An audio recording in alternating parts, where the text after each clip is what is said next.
Yay!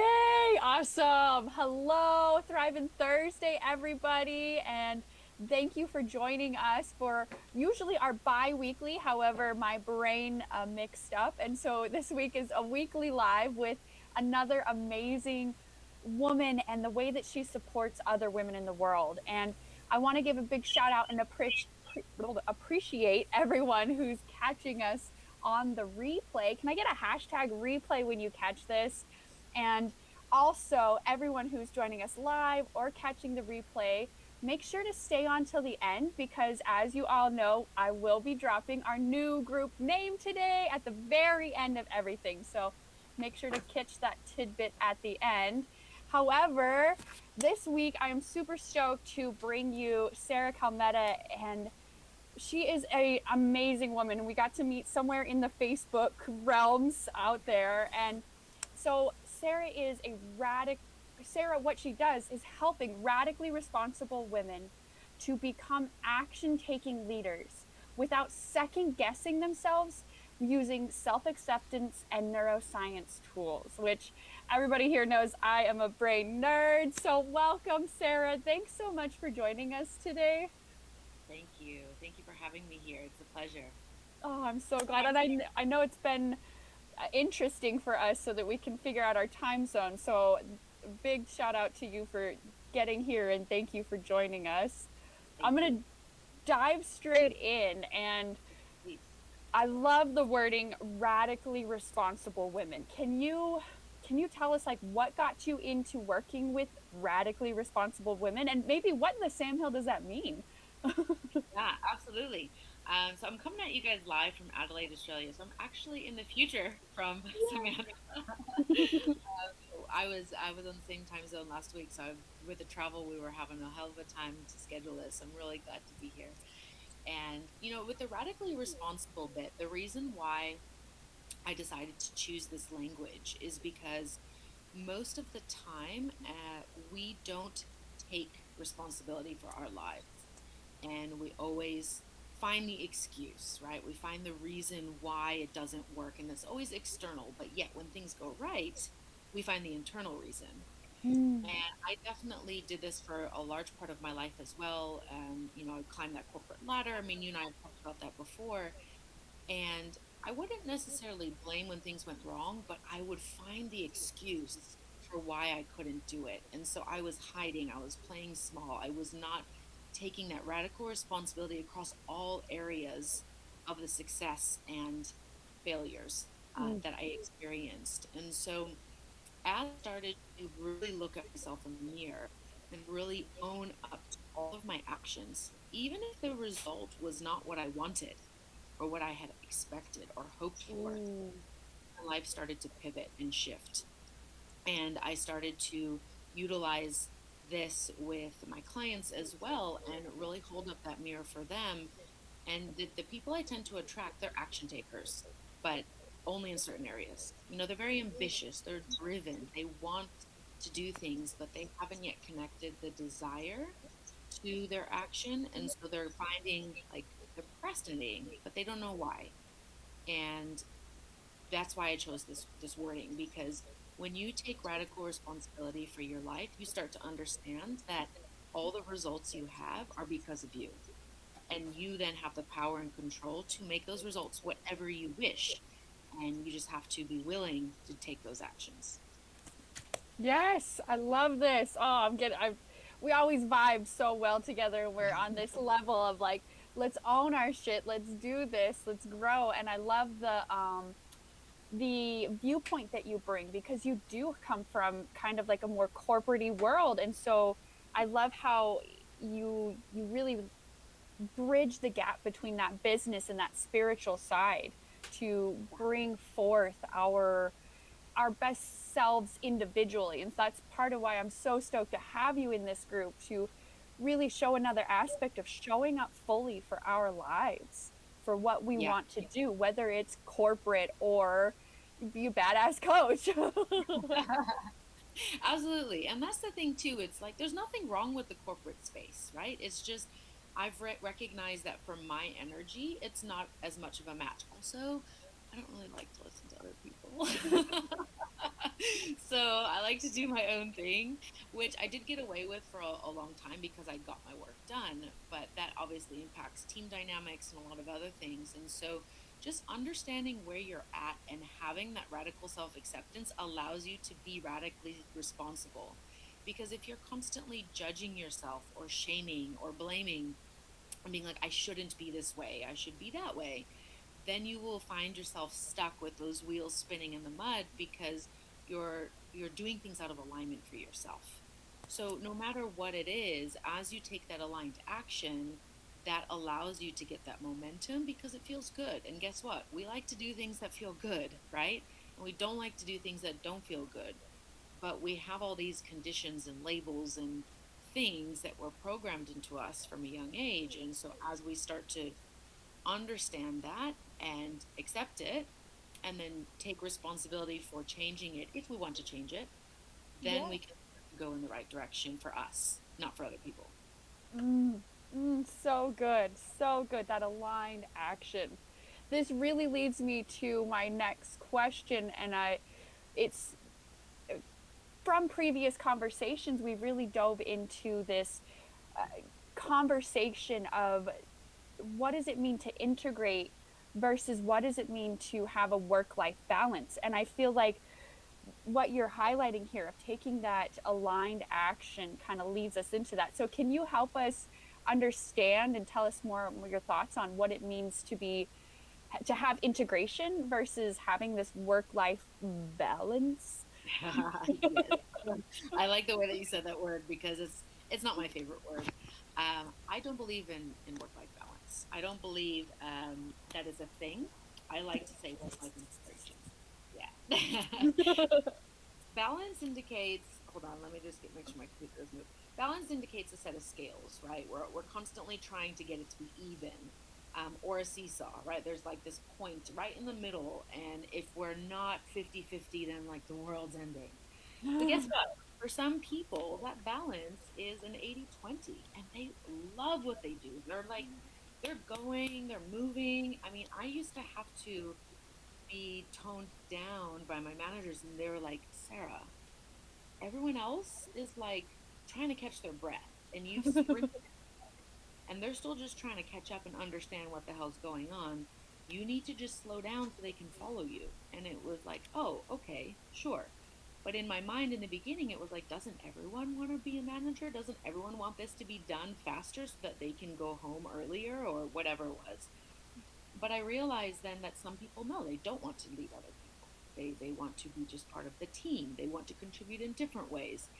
No, they don't want to finish this project faster because then that might mean there's another project that comes, right? Whereas I was of the mindset of if this is finished, I get to do more because I like to do more. I love to learn, right? Yes. So understanding and getting that empathy, being curious about things for other people, then allows you to understand that the integration piece looks different for others.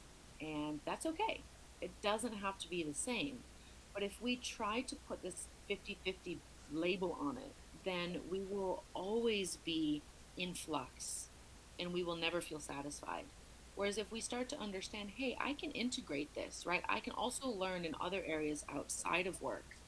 How can I satisfy these different facets of myself? Like think of a diamond, right? How many different facets are in that diamond? And when that light shines through, you get that rainbow. So how can you get the light shining through on different sides of yourself so that you can then create more and have this expression rather than having it to be 50% work and 50% life? Because at the end of the day, work is part of life, right? So Yeah. if you show up fully for life in all of its aspects, including the hard stuff, including the things that we maybe don't love all the time, because that's part of it. And if you reject any part of it, you're rejecting the whole thing. Yes. Yes, I'm always, not always, I'm often found saying how we do one thing is how we do everything. Yeah. So here we are thinking, okay, my job is going great. I'm feeling good and I've been working out all week. However, oh, maybe I've eaten out every single day and it's been too much and I'm feeling the effects. It's yeah, creating that I love how you said integration and like writing the story for yourself rather than trying to, like you said, fit into a certain box and looking a certain way. And I Yeah. love here what Stephanie has put. No, it just means you have to focus on what is most important at that time, at the Yeah. time. Correct. And I love Sherelle too, adds in creating mental grace and forgiving yourself if you aren't able to do all the things.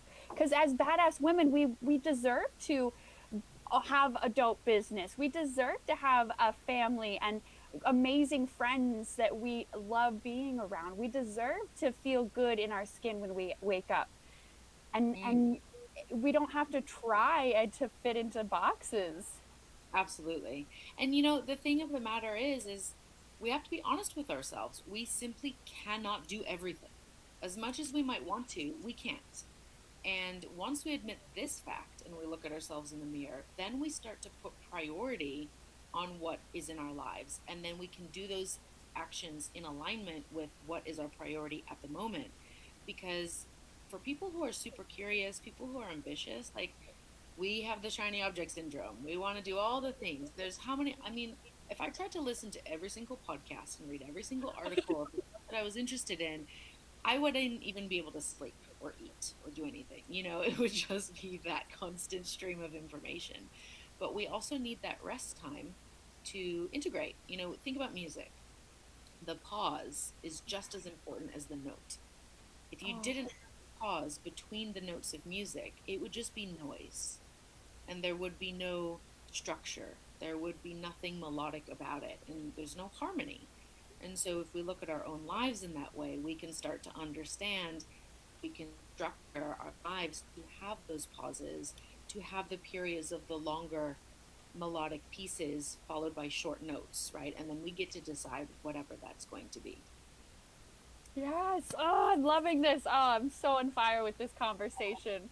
So, okay, all of this leads me to my next question, which has to do with your dope group, your badass group that I love being a part of. You drop Thank you. amazing nuggets, you host amazing women in that group. And so, your group is called the Jedi Mindset Strategies for Ambitious Humans Ready to Get Shit Done. Will you share with us? Like we all, most of us, I won't say all, most of us know what a Jedi is, but will you share with us what it means for you to be a Jedi? Yeah, absolutely. So, I was thinking about what kind of group I wanted to have, and there's all sorts of mindset groups and everything out there, and I was like, you know what? I really love Star Wars. I'm a total Star Wars fan, right? And I was like, I want it to be a place where people can have fun and play because I think play is a super important strategy for getting shit done, for also just living life and enjoying it rather than like, oh, I have to do this. It's like, no, you get to do it, right? And for me, a Jedi is someone who recognizes that they can't control everything, but they can Mm, control their own internal force. And so they're working on harnessing their own internal energy so that they can do things and they can basically create magic as well. I mean, when we think of Jedis, we think of these badass, traditionally it was men with these lightsabers and they're fighting off evil, and sometimes they get swayed to the dark side. But with the recent movie, we've got Rey, who I totally identify with, and it's this. She was always kind of feeling like she didn't belong, that there was something else out there for her, and she was also a little bit angry and had a bit of an attitude. And so a lot of times that's how women feel too, because we've been put in this box or we've put ourselves in the box, and so we have a bit of an attitude about it. We're a little bit angry that we're there, but we can't really define yet where we should be or where we want to be. And we have this power that scares and terrifies us because if we own our power, if we have the responsibility and we have to take control of our lives, and that means every result that we have is actually because of us, that's really scary. that's a Not only lot, yeah. a lot of responsibility, but it's also then recognizing and realizing like all the shit that we have that we don't want is also because of us. And that's Right. hard to admit, right? So I Hard think mirror to look in, yeah. exactly. And so Ray is like that perfect icon because she also has like when you watch, I mean, spoiler alert if anyone hasn't watched the movie, but she's got she's got the like lineage of the bad guy, right? But she accepts that part of herself, and then she's Mm, able to harness that energy for what she wants, which is, you know, the good path, the path of like being a good Jedi. And so that's for all of us. We've all done shit we're not proud of. We all have pasts and histories that we don't like. And guess what? yeah. You're going to do shit that you don't like again. You're going to make a decision that you're not going to be super happy or comfortable with again because you're a human being, right? And nobody is perfect. I mean, I trip walking barefoot down the street, Right. right?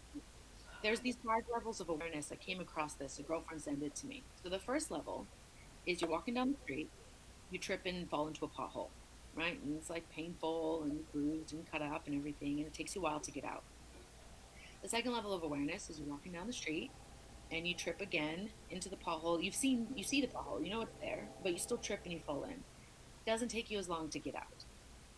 The Mm, third the third level, you're walking the street, you see the pothole, you kind of stumble, but you quickly like bounce out. You like, don't go down as deep. It doesn't, you know, you're not hurt this time. It's just like, oh, that was a bit awkward, but you know, I'm okay. The fourth time you're walking down the street, you see the pothole and you walk around it. And you're like, oh, hi, I see you there, but you know, it didn't really affect me. And then the fifth level is you just go down a different street and you don't even have that experience of having to fight with potentially falling into this situation again. But most of us try to go from like level 1 or 2 all the way to level 5. And then we beat ourselves up when we don't. And the thing is, most of us will, that level 2 or 3, we're going to stay there for a while because sometimes it's a fun mistake. Sometimes it's something that like we don't actually want to stop doing, but we haven't tied a strong enough reward value to the new action, to the new thing that we want. And so we're still kind of playing around over here and, you know, and not making any progress. So don't beat yourself up if you haven't yet gotten to where you want to go because maybe also you don't want to go there. Maybe you think you want to go there. Maybe your mom told you you want to go there, or your husband, or your kid, or the TV. And maybe you just don't. So that's okay too. You know, it's okay to pivot and find a new direction. yes. Oh, I love that. And I love the 5 levels of awareness because it is what you pointed out there of like we're like, okay, I moved from 1, I moved to 2. Let's go 5. Let's just go. Like, why are we wasting our time here? Yep. However, We're what super you're pointing ambitious, out, right? We're like, let's go. let's go. However, you are pointing out how it's not conducive to be running when we're still learning to crawl. Exactly. Yeah. And we can be more understanding and more curious in the moment of like, okay, so what is holding me back? And like you said, is there a part of me who doesn't actually want to go this way? And really Yeah. coming back to understanding, having an awareness of why in the heck am I moving that way? Or am Right. I just going because I've scrolled and I really like vacations or something, right? Like Right. everybody else seems to like vacations, so I should take Well, one. and sometimes we don't want to admit that we actually like something. Mm, And sometimes, you know, rock we're the addicted boat. to the struggle as well, right? Like we have this culture where it's you have to hustle, you have to work hard to make it, right? So if you're not working hard, if it's easy, you're like, oh, do I deserve this? But that's 9 to 5 thinking as well. 9 to 5 corporate thinking is you have to earn your weekends. You One have to one. work really hard and meet these KPIs. That's the industrial era, and we're moving into different ways of being. And so you get to choose how you want to be. Do you want to be in that environment or do you want to be in a different environment, right? And also, sometimes the environments that we choose to put ourselves in is for a reason, right? It allows us to get certain salaries that we can provide for our families or we can do something. And then we carve out time for other things. That's okay. Your passion does not have to be where you earn money, but you do have to carve out time for your passions because you are a human being with multiple facets. You are not a silo Yeah. and you did not go to this earth school to work, right? Well, We came here for our and reason. Yeah, and who in the Sam Hill? I mean, maybe for somebody it does seem appealing, but Groundhog's Day, doing the same thing over and over and over and over. It's like just thinking about it, my brain starts to spin. I don't, Well, think about how many people have been affected because of the last couple of years with the pandemic, right? And how frustrating it is and how stagnant, like being stuck that people right, felt, right? But yet we choose to be in Groundhog Day a lot of the time. We choose to right, just stick into our old habits because guess what? It is a choice. You being stuck is a choice. You can choose to stay and, oh, it's, I've just done it this way for so many years. I'm too old. I can't change. That's your choice. right. But you can also, our brains are plastic. Science shows neuroplasticity. You can literally change the structure of your brain. And it doesn't matter if you're 60 or 70 years old or if you're two, right? Right? So it's your ability to accept what has been, give Mm, yourself some compassion, some grace, some forgiveness, and just radically choose in this moment that moving forward, as soon as you have the awareness that it's not going the way that you want, or as soon as you have the awareness that you want to do something different, you take action on it. yes. Um, and it's hard. Like we are creatures of habit. It happens for a reason because if we don't have these habit loops, we would be overwhelmed all the time. But here's a little Exactly. trick, everyone. And I learned this from my coach too. But instead of saying I'm overwhelmed or I'm anxious or I'm tired, I'm sad, I'm happy, say I'm doing overwhelmed right now. I'm doing happy right now. I'm doing anxiety right now. Because by saying that, you're interrupting the loop in your brain and that allows you to take back control because I don't want to do overwhelm. Okay, so what do I want to do instead? I want to feel calm. Okay, so how do I feel calm? I do some breath work.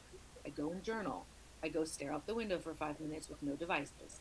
Okay, so Right. now all of a sudden I have some aligned actions that take me to where I want to go, and I can do them.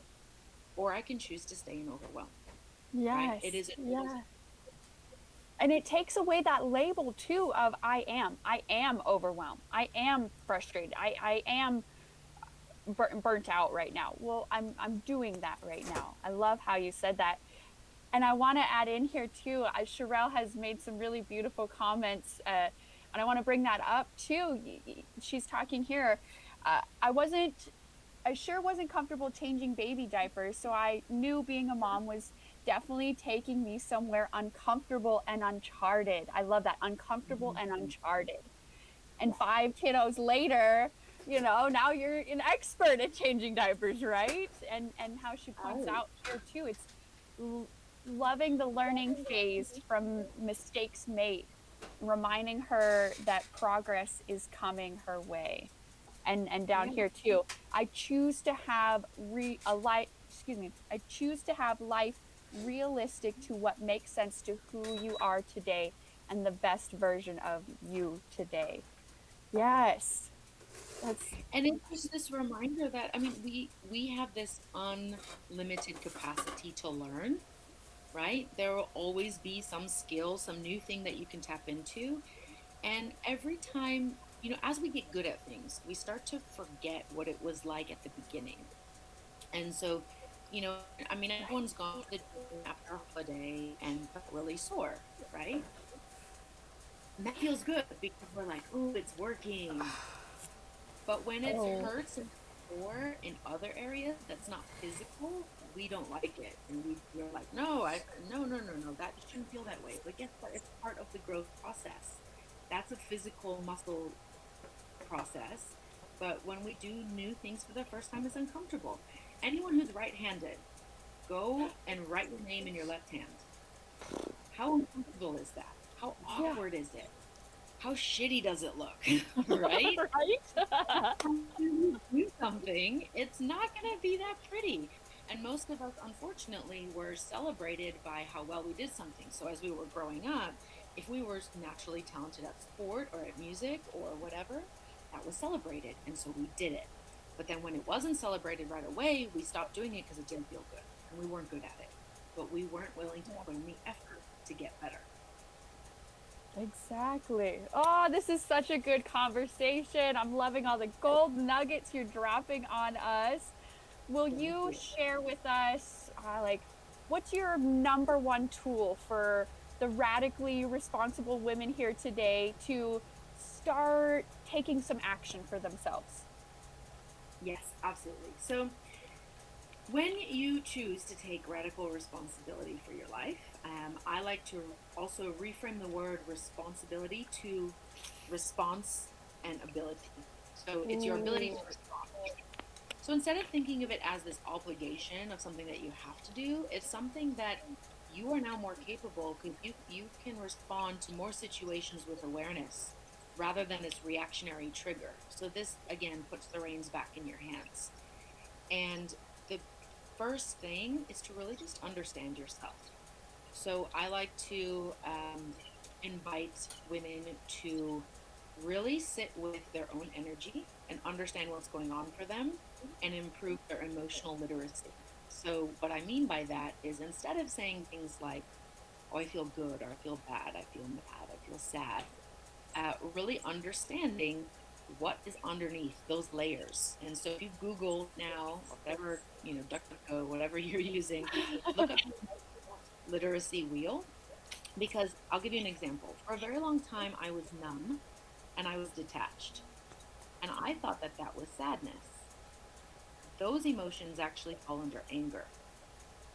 And my yoga teacher last year, when I was doing my yoga teacher training, he told me that when he first met me, he's like, "Oh, you were a very angry human. You just didn't know it yet." And I was like, I mean, I Mm. know that now, but I just kind of laughed that he knew it and he could see it. So obviously, as you build up your emotional literacy, your awareness of others also goes up. So that ripple effect is massive. So, use a thesaurus. Go and look up what these words mean and understand. Start to give yourself a word for how you're feeling and play with it and really understand that that's okay. It's not to judge or shame or anything like that, but just to understand yourself so that you can then communicate that to other people, so that you can recognize it when you see it in other people. This is how you start to shift your way of relating, because at the end of the day, everything in our world is about relationships, relationship to yourself, to a word, to a concept, a place, a thing. And as you start get at understanding your own relationship to your own energy, you can then apply it in other areas. Woo! That's some beautiful gold right there. Thank you. I love that. Really having an understanding of what are these feelings really meaning? What am I actually feeling right here? Ah, I love this. I've loved this Yes. conversation. You time flies when we're together. We really vibe and pull out these I know. amazing nuggets of showing up fully in our lives for us. And neither of us are wanting the other to be different. It's harmonious and Exactly. really beautiful. So I want to give you a huge thank you. Will you please, when we're done here, drop your links below, and anybody catching this live replay, again, let's get a hashtag replay and drop all your questions down below as well. Sarah is in this group, and I bet we could elbow her into answering a couple more questions as we go Absolutely. through. Awesome. So please drop them down below. I will. And last but not least, we've gone a little bit over our time. However, I think it's just right to keep everyone on their edge of their seat. We've got a couple viewers right now. I love how it lowered down. No one wanted to wait around. However, drum roll, our new group name is Women Confidently Showing Up Fully in Life and Business. And I'm really I grateful love that it. you're here, Sarah, because this conversation is all about that. So thank you for really being Absolutely. here to support this. Thank you for having me. And I love the new group name. And I'm really looking forward to connecting more with the women in this group and having more of these conversations because I know they're going to happen. Definitely. Oh, 1,000%. Ah, well, thank you again. Enjoy your afternoon, and goodbye to everyone. Thank you for joining us. Thank you. Bye.